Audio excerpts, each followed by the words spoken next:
Hello, this is Professor Kim Nelson with the Jewelry Design Department at the Fashion Institute of Technology, providing another tutorial in our series for JD138, Basic Rhino. In this tutorial I'll be making a setting for a 1-carat stone.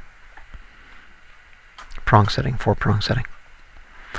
As we picked up in class, this is a 10mm stone, the ones that similar to the ones that you have made. This one has been bruted, whereas yours have not. I will not have a chance to go into that bruting process right now. I'll try and do that in another tutorial.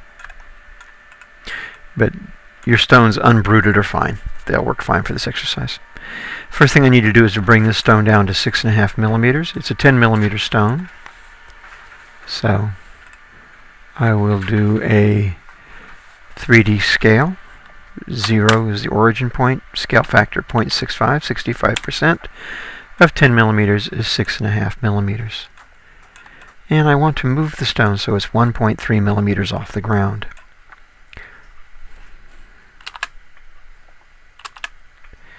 Okay. To do that, I'm going to execute a move command, enter. Point to move from will be the culet. Point to move to will be 0. And now I need to get a viewport or a C-plane that I can use to move up and down. It is easy, guys, if you can just pick a standard C-plane that you normally use for this. You could use front or right. I tend to always use front. I don't know why. But I recommend that you pick one or the other and use that consistently for this purpose when you're modeling. Going to move the stone up 1.3, so point to move from, it's relative movement, so it doesn't matter where I begin my click, but my point to move to, I'm going to constrain a distance of 1.3mm. The direction I'm going to click, I'm going to constrain holding down the shift key to engage ortho. Pull straight up and click. Restoring top C-plane. The stone is now 1.3mm off the ground. Going to do a 4-prong setting. Unlike what we did in class, I'm going to be starting this setting with the prongs. First thing you want to do when you do your prong is to create a sphere. We'll be doing it at the intersection of our upper girdle facets here. The diameter that you think you're going to want your prong, I'm going to try 0.9, 9/10 of a millimeter. If you're unclear and want a better visual, you could array that polar.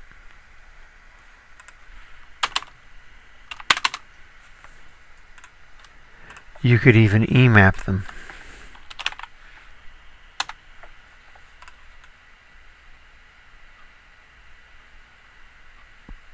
Okay. You certainly wouldn't want to go smaller than that. I am going to actually copy these along with my stone straight up using grid snap so I can keep those as a reference. I'll throw these away now. And I'll try it with a 9.5mm sphere.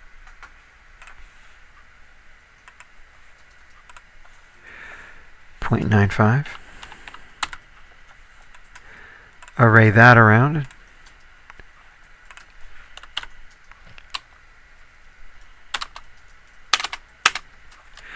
And I can E-map these as well. So I can compare the two. That's 9. That's 9.5. I think 9.5 is going to be about right. So I can delete these. Only need one of these prong beads.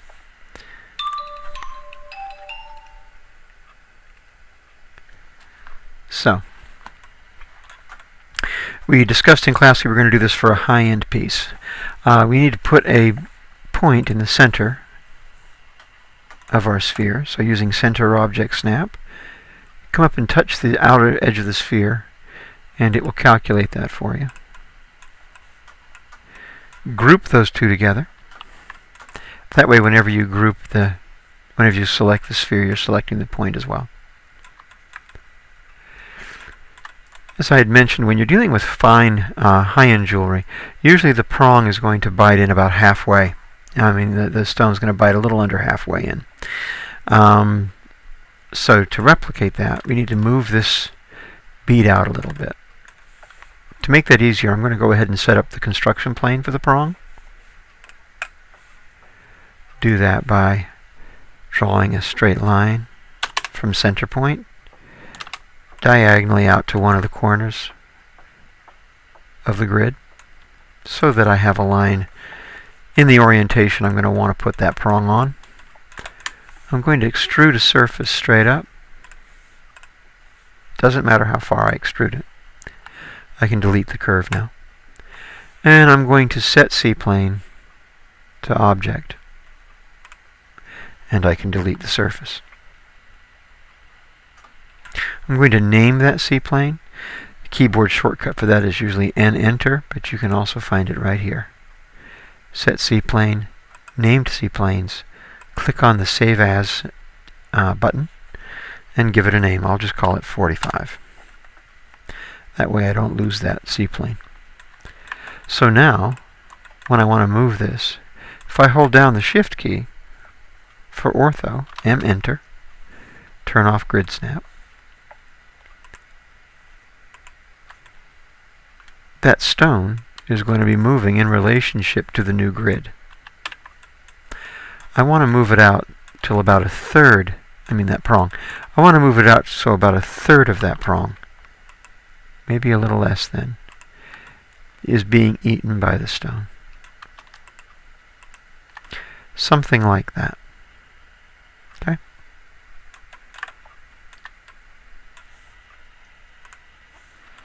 And I'm going to go ahead and draw the basic curve for that prong. I want point snap. Going to pull it straight up. Point snap again. I'm going to pull somewhat in relationship to the pavilion of the stone. I'm going to join that together. And I'm going to lock that layer for reference. I'm going to ungroup the prong reference bead and its point. Throw away the bead. All that's really important now is its reference point. I'm going to unlock that layer. I'm going to copy this polycurve, Control C. I'm going to paste it back in, Control V, and I'm going to change it to another layer. I'm going to change it to the pale blue. Now I have a keyboard shortcut set up for that, Control D, as should you, but if you haven't set up your shortcuts, you can find that on the Edit menu, Layers, Change Object Layer. I'm going to go back and lock the original bright blue layer, and I'm going to rebuild this curve with a math of 4, 3. As I discussed, this is an idiot-proof curve. 4, 3 will always have a graceful curvature. It's not useful for complicated curves, but it's my favorite curve when drawing a prong.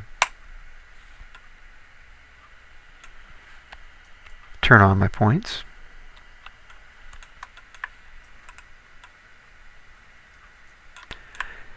Going to bring the second point down. Going to snap it onto that initial point from our bead and move it back down a little bit. That way I make sure I have the straight orientation. In fact, I will move this top point down and then move it back up for the same reason. And indeed, we'll take the third point, snap onto that last point, move enter again using ortho and pull it straight down. The idea being I want this prong to swoop up into a straightness.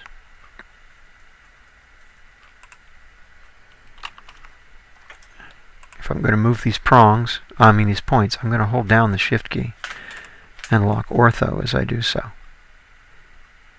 That's a nicely bowed prong wire. That'll work. I'm going to turn on F11 to click F11 to turn off the points. The problem is that it doesn't pass through that point, and I need it to. To get it to pass through that point, I'm going to rotate it from the end of its length here. If I put the center of rotation down here, which is where I want it, end snap, and then I start to rotate, it's very hard to line it up with that point. I can do it by eye, and honestly that's probably accurate enough, but if I want precision, I can give the rotation a piece of reference geometry that'll make that very easy. Do a circle, center radius. Center of circle is the base end of the prong. The diameter of that circle, or radius, doesn't matter, we're clicking in this case, you're going to pull to that point. And now we can rotate our final curve wire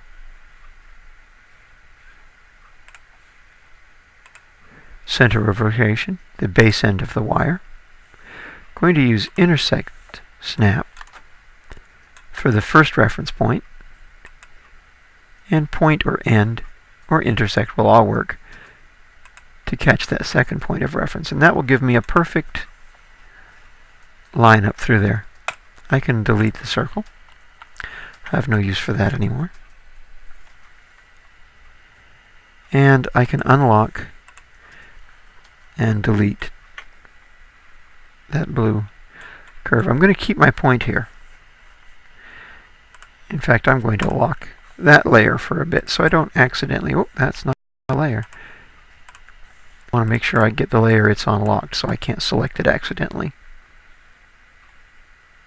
Last thing I need to do is I need to cut this prong off. You remember when I gave the statistics for making prongs, that the prong should extend a 1/4 of a millimeter above your table. So we're going to do that. Challenge we face is creating a cutting tool that will do that. I'll show you two options.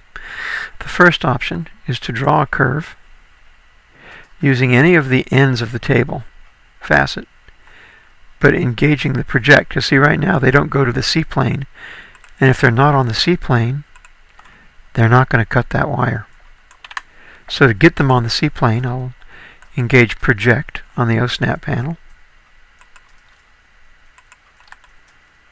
pull that out, and then I can either offset it or I can just move it. Move it up 0.25. And I can then use fillet or trim and delete the curve to get my prong wire the exact length I want. Another way of achieving the same thing, I can pre-select this curve wire, go to my surface tools, get a cutting plane. Start of cutting plane, this won't require a project. Grab the corner of any of these facets, hold the shift key to pull straight out, and Rhino will give me a cut plane. Hit enter when you're finished. Otherwise it'll keep letting you make cut planes. Remember, look at your command line. If that blinking line is that blinking dash is going, that's Rhino's question mark, meaning do you want to do more? Going to move that up now, just like I did the previous curve. Point to move from, pick anywhere, point to move to, 0.25 to constrain the length, hold down shift to ortho, constrain the direction, and click. Trim it, the curve, with the surface, and delete. Either of those methods would work. Okay? So now I have the finished curve. I want to create my prong pipe. So I'm going to go to Solid Tools and pick Pipe. I actually prefer just to grab Pipe off the menu. Solid Pipe. The top we want to be 0.95 for the diameter. Make sure diameter is clicked. 0.95. The base, we want this prong to taper down, so we're going to make that 0.9. And then enter. complete our prong. Now my prong already has the seam on the inside. Since you may have remembered from the class, it doesn't really matter a whole lot, but it's nice to have that seam on the inside. So if yours is not, you're going to want to move your seam line around. The way you would do that, by the way, is you would explode this into 3 separate surfaces. Go to the surface, edit tools, and adjust closed curve seam, and you could use the quad to grab any of the quadrants along that top surface to relocate it. Okay? I'm going to go ahead and leave that exploded because that's going to suit my purposes. I want to verify how that looks, so I'm going to go back into top C-plane and array at polar. 0 for the center of the array, 4 items.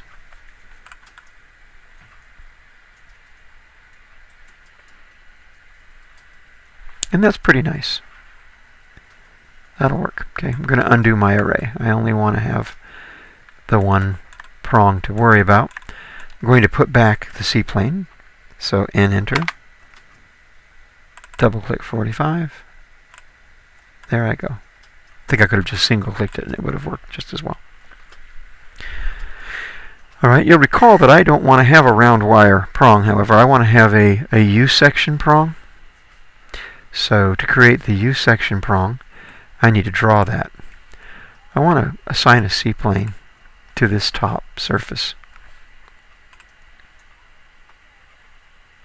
Set C-plane to object. And there it is. I'm going to save that C-plane too. I could have pulled that off of the toolbar here too. Set C-plane, named C-planes. Click on the Save button. I'm going to call this PT for prong top. Okay. That way I have that C-plane whenever I want it. And I'm going to start to draw.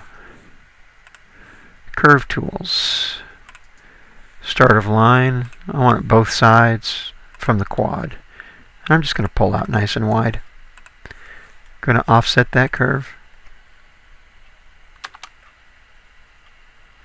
to this quadrant. Now if you're thinking about it, there's another way I could do this. I could actually take that curve, transform, array, polar, and the grid intersection is right in the center of it, so 0. Number of items 4. I could create it that way as well.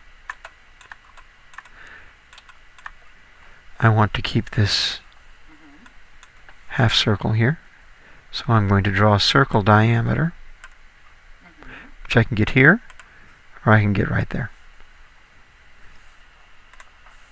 Going to use You're going to have to call those 2 intersections, admissions and registration for and that gives me that curve.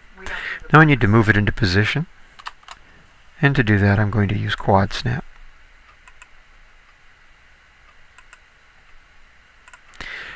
To avoid any confusion, actually I'm going to, yes I will, I'll keep it. I'm going to leave that there.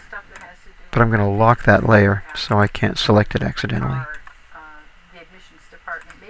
Turn off the stone. Use this circle curve to trim those 2 off. And use these 2 curves to trim the bottom of the circle off. Use fillet curve to clean up my corners. Drag a window around all of those 4 curves and join them together. I can delete that curve. So I have that. As soon as possible. I'm going to orient this curve onto this bottom surface. To do that, I'm going to do transform, orient 2 points. I want to make a copy, but I don't want it to scale. Actually, I do want it to scale, so scale yes, 3D. I want it to shrink to fit this smaller cap. So I'm going to pick this quad for reference point 1, Get on the website and you'll this find quad it. for reference point 2, Have it. this quad for target point 1, and this point Okay, bye. quad for target point 2. Blinky blinky. Since we're making copies, I could do this as many times as I want. To get out of the command, hit enter. Actually, enter is not going to work, so hit escape. There. Our two sections, okay? Now, when you're doing a high-end prong, actually, you're going to taper it in an unusual fashion, and I'll show you what I mean. We're going to first set a C-plane to this bottom surface as well. I need to unlock the layer.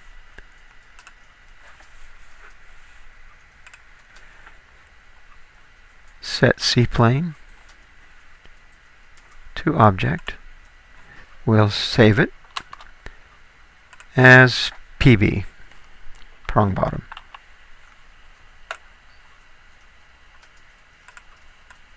Okay.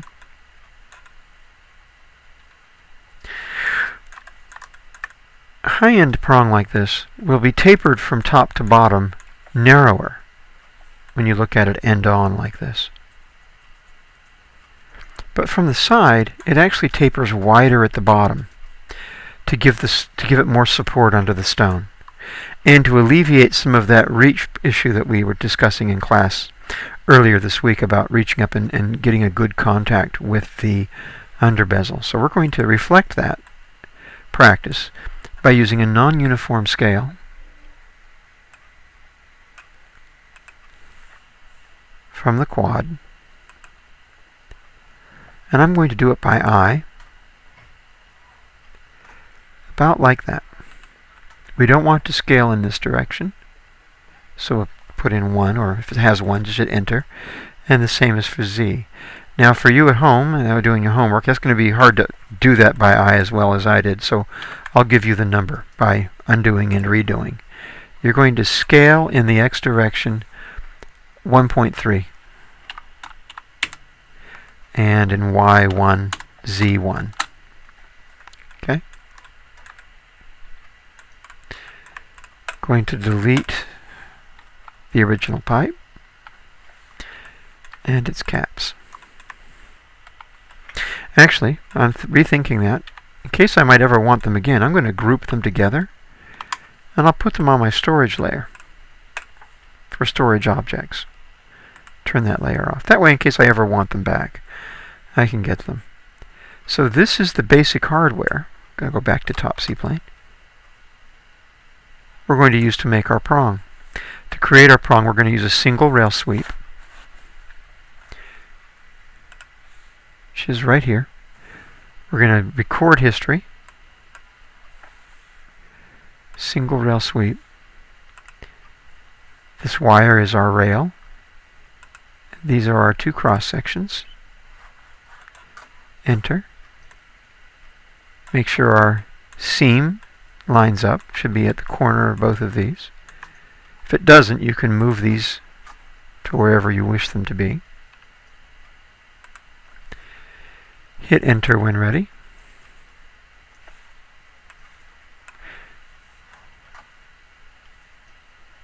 And that is the finished prong.